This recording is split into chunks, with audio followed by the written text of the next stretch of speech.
అందుకే మహాభారతం చెప్తుంది, ఆహార నిద్ర భయమైతునం చ సామాన్యమేతద్ పశుభిర్నరాణాం ధర్మో హి తేషాం అధికో విశేషో ధర్మే నహీనా పశుభిర్ సమానం. ఏం చెప్తుంది? ఆహార, నిద్ర, భయ అంటే ఫైటింగ్, డిఫెండింగ్, మైథున అంటే సంభోగం. ఈ 4 జంతువులకి మనిషికి కామన్ అని చెప్తున్నాయి అన్నమాట.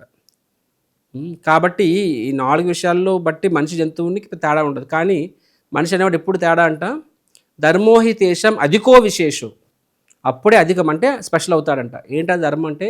నేను ఎవరిని అని తెలుసుకోవడం అన్నమాట.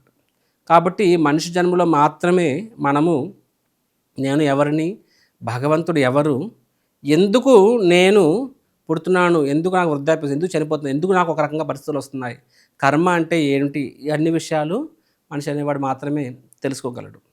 అలా తెలుసుకున్నప్పుడు ఏమవుతుంది, మళ్ళీ ఆ యొక్క కర్మ మనిషిగా పుట్టిన తర్వాత కూడా సద్వినియోగం చేసుకోకపోతే ఆ ఒక్క జన్మలో మాత్రమే ఆయన ఆ చక్రం నుంచి బయటపడగలడు. అదర్వైజ్ మళ్ళీ ఆ చక్రంలో తిరుగుతూ ఉంటాడనమాట.